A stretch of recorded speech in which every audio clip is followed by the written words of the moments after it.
Hello दोस्तों, कैसे हैं आप। मैं डॉक्टर प्रदीप कुमार गौतम आप सभी के बीच में आज प्रैक्टिस सेट संख्या 4 लेकर उपस्थित हुआ हूं और हम लोग देख रहे हैं हिंदी साहित्य। और हिंदी साहित्य के अंतर्गत हम लोग टीजीटी, पीजीटी, नेट, जेआरएफ और साथ ही असिस्टेंट प्रोफेसर की जो आगामी परीक्षाएं होने वाली हैं उसके संबंध में हम लोग प्रैक्टिस सेट लगा रहे हैं। तो चलिए हम लोग देखते हैं कि इसमें हम लोगों ने किन किन प्रश्नों को लिया है। तो पहला प्रश्न है, लहरों के राजहंस नाटक के उपजीव ग्रंथ सौंदरानंद के रचयिता हैं। तो यदि हम लोग देखें इसके जो रचयिता हैं वो कौन हैं, तो इसके रचयिता आपके हैं अश्वघोष जी। ठीक है, फिर हम लोग आगे देखते हैं। तो अगला प्रश्न है, ताजमहल का टेंडर किसका नाटक है। कौन सा प्रश्न है, ताजमहल का टेंडर किसका नाटक है। तो यदि हम लोग देखें तो ताजमहल का टेंडर जो है मूलतः किसका है, अजय शुक्ला जी का है। किनका है, अजय शुक्ला जी का है। ठीक है, अगला प्रश्न हम लोग देखते हैं, जूठन किस रचनाकार की आत्मकथा है। तो जूठन हम लोगों ने अध्ययन किया है, तो अगर हम लोग देखें तो जूठन किसकी है, ओम प्रकाश वाल्मीकि जी की है। अगर मोहनदास नेमसराय जी की देखें तो इनकी अपने अपने पिंजरे है। कौन सी, अपने अपने पिंजरे, अपने अपने पिंजरे। तो इनकी प्रसिद्ध जो है दो खंड, अब 3 खंड में प्रकाशित हो चुकी है। पहले 2 खंड में थी, अब 3 में हो गई है। ठीक है, तो अगला जो है प्रश्न है, निम्नलिखित में से कौन सा युग्म असंगत है। तो अगर हम लोग देखें तो यहाँ पर देखिए, जो अभी हम लोगों ने बात की थी पिछले ही प्रश्न में कि मोहनदास नेमसराय जी की आत्मकथा का नाम क्या है, अपने अपने पिंजरे है। तिरस्कृत जो आत्मकथा है वो किसकी है, सूरजपाल चौहान जी की है। इनकी, सूरजपाल चौहान जी की। सूरजपाल चौहान जी की जो है क्या है, आत्मकथा है। कौन सी, तिरस्कृत। तो यहाँ पर और मोहनदास नेमसराय जी की है अपने अपने पिंजरे। इसलिए यहाँ पर असंगत के लिए अगर हम देखेंगे तो असंगत कौन सा हो जाएगा, यहाँ असंगत ए नंबर का हो जाएगा। फिर हम लोग आगे चलते हैं, धर्मयुग पत्रिका के यशस्वी संपादक हैं। तो ये बहुत ही सरल प्रश्न कहेंगे आप सभी के लिए। तो कौन है, धर्मवीर भारती जी। अगला प्रश्न हम लोग देखें, जयशंकर प्रसाद द्वारा संपादित पत्रिका का नाम है। तो जयशंकर प्रसाद ने किस पत्रिका का संपादन किया था। तो अगर हम लोग देखें तो किसने किया था, तो मूलतः कौन सी पत्रिका है, इंदु का तो संपादन इन्होंने किया था। अगर इसमें देखा जाए तो महावीर प्रसाद द्विवेदी जी ने किया था। ब्राह्मण पत्रिका जो है मूलतः प्रताप नारायण मिश्र जी ने की थी। ठीक है, फिर हम आगे देखें, सुमित्रानंदन पंत ग्रंथ के लेखक हैं। कौन सा, सुमित्रानंदन पंत ग्रंथ के लेखक हैं। तो सुमित्रानंदन पंत के ग्रंथ के लेखक कौन है, तो इसके लेखक हैं डॉक्टर नगेंद्र जी। ठीक है, अगला प्रश्न, इनमें से कौन ललित निबंधकार नहीं है। तो ललित निबंधकार की अगर हम बात करें तो देखिए, हजारी प्रसाद द्विवेदी जी का बहुत नाम है ललित निबंधकार के तौर पे। कुबेर नाथ राय जी का भी नाम है ललित निबंधकार के तौर पर। अगर हम इसमें देखें तो जो आपके रामचंद्र शुक्ल हैं, कौन, रामचंद्र शुक्ल। विद्यानिवास मिश्र भी ललित निबंधकार हैं। तो इसमें जो ऑप्शन हो जाएगा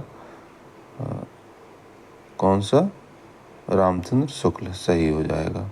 फिर अगला प्रश्न है, वंदे वाणी विनायको निबंध संकलन के रचयिता कौन है। तो वंदे वाणी विनायको निबंध संकलन के रचयिता कौन है?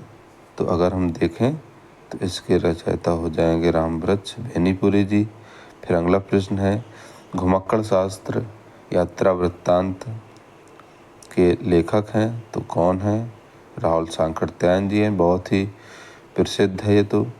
घूंघट के पट खोल रे तो प्यो मिलेंगे, घट घट में वो ही साईं रमता, कटुक वचन मत बोल रे, किस कवि की रचना है?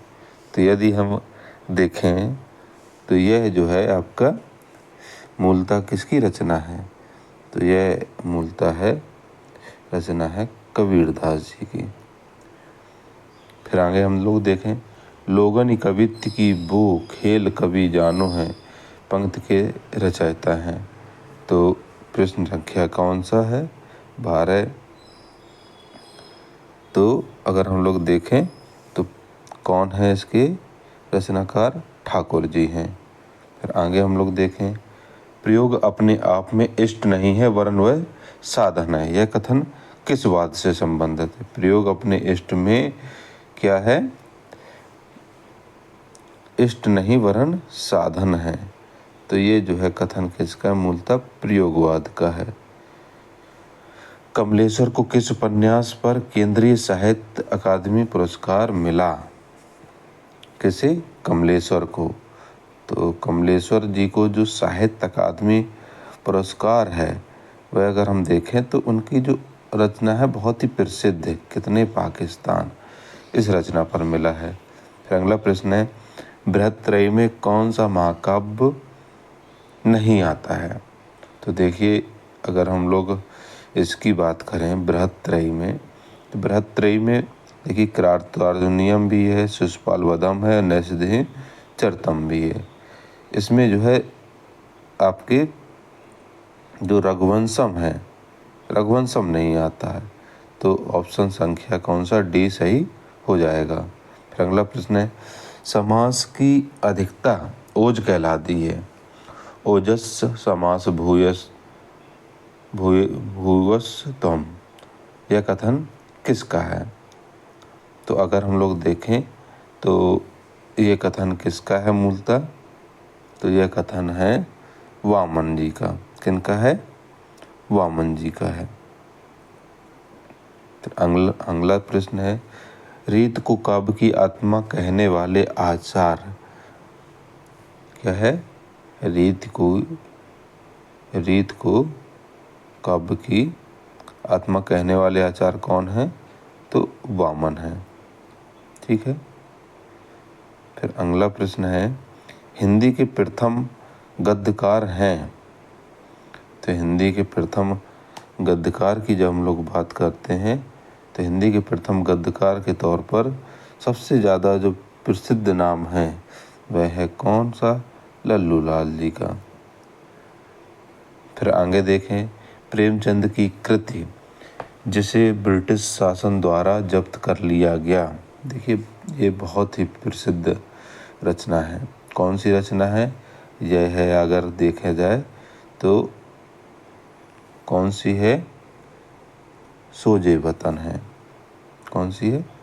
सोजे वतन, बहुत प्रसिद्ध कृति है। फिर आगे हम लोग देखें, संपत्ति शास्त्र के लेखक हैं।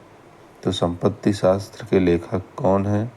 तो संपत्ति शास्त्र के लेखक बहुत ही प्रसिद्ध है, तो ये हैं महावीर प्रसाद द्विवेदी जी। फिर आगे है, एक भारतीय आत्मा निम्न में से किस कवि का उपनाम है? तो यह भी हमें मालूम है, माखनलाल चतुर्वेदी जी का। फिर है अगला प्रश्न, द्विवेदी युग नामकरण किसके नाम के आधार पर पड़ा है? तो यह भी हम लोग देखें तो किसके नाम पर पड़ा है?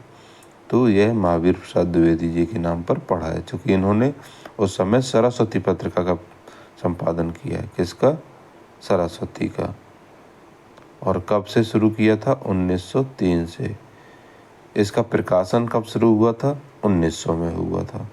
तो ये जो है चीज़ें हमें क्या है ध्यान रखनी है। फिर आगे हम देखें, संवत 1050 से 1375 की कालावधि में लिखे गए हिंदी साहित्य का वीर गाथा काल के रूप में नामकरण किसने किया था? तो यह किसने किया था? रामचंद्र शुक्ल जी ने किया था। जिन्होंने आचार्य रामचंद्र शुक्ल जी ने। फिर आगे हम लोग देखें, 19वीं शताब्दी से अब तक लिखे गए हिंदी साहित्य को अधिकांश विद्वानों द्वारा अभिधान दिया गया है। मतलब जो 19वीं शताब्दी से लिखा गया है और वर्तमान समय तक जो लिखा जा रहा है उसको क्या कहा जाता है? तो अगर हम लोग देखें तो उसे क्या कहते हैं हम लोग? उसे हम लोग मूलतः अधिकतर उसमें आधुनिक काल कहते हैं, क्योंकि आधुनिक काल में हिंदी काव्य और हिंदी गद्य दोनों समाहित हो जाता है। गद्य काल भी कहा गया है, लेकिन उससे बहुत लोग सहमत नहीं है, तो इसलिए जो है सबसे प्रमाणिक तौर पर क्या कहा गया? आधुनिक काल कहा गया। फिर आगे है, इनमें से किस लेखक ने स्वतंत्रता आंदोलन के दौरान क्रांतिकारियों के साथ बम बनाए थे? तो किसने बनाए थे स्वतंत्रता आंदोलन के दौरान क्रांतिकारियों के साथ बम? तो अगर हम देखें तो इसमें जो है जो प्रसिद्ध नाम आता है, क्योंकि जो क्रांतिकारी स्वभाव के ही व्यक्ति थे, तो वे हैं आपके सच्चिदानंद हीरानंद वात्स्यायन अज्ञेय जी। कौन है? अज्ञेय जी। ठीक है।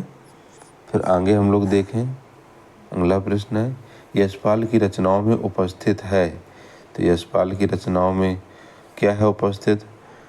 तो यशपाल की रचनाओं में अगर हम लोग देखें तो मूलतः जो चीज़ें मिलती हैं वो मिलती हैं आम आदमी से सरोकार की चीज़ें। क्या मिलती हैं? आम आदमी की सरोकार की चीज़ें उसमें हमें देखने को मिलती हैं। अगला प्रश्न है, प्रयोगवाद शब्द का सबसे पहले प्रयोग किस आलोचक ने किया? ये देखिए बहुत महत्वपूर्ण प्रश्न है, ये पूछा भी गया है कई बार परीक्षाओं में। प्रयोगवाद शब्द सबसे पहले किस आलोचक ने किया है, इसका जो प्रयोग किया है? तो वह हैं कौन? नंदुलारे वाजपेयी जी। फिर आगे हम लोग देखें, हिंदी में लोक जागरण की अवधारणा किस आलोचक की है? तो हिंदी में लोक जागरण की जो अवधारणा है वह किसकी है? तो वह जो है अगर हम देखते हैं तो रामविलास शर्मा जी का नाम आता है। फिर आगे हम देखें, हिंदी दक्षिण भारत हिंदी प्रचार सभा का मुख्यालय कहाँ स्थित है? तो यह जो है कहाँ है? यह मूलतः चेन्नई में स्थित है। फिर आगे हम लोग देखें, अगला प्रश्न है, खड़ी बोली का प्रयोग सबसे पहले किस पुस्तक में हुआ है? तो खड़ी बोली का प्रयोग सबसे पहले किस पुस्तक में हुआ है?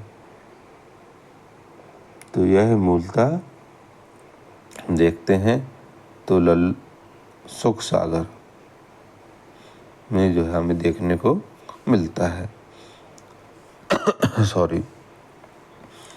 तो इस तरीके से हमने आज कुल कितने 30 प्रश्नों को देखा। 30 प्रश्न हम लोगों ने देखे। आप लोगों ने लास्ट तक इस वीडियो को देखा, इसके लिए आपका बहुत बहुत धन्यवाद। आगे हम लोग फिर सेट संख्या 5 को देखेंगे। आप लोग पहली बार चैनल में आए हैं तो चैनल को लाइक सब्सक्राइब अवश्य करें। साथ ही कमेंट्स करके ज़रूर बताएं कि आपको वीडियो कैसा लगा। आप सभी का बहुत बहुत धन्यवाद।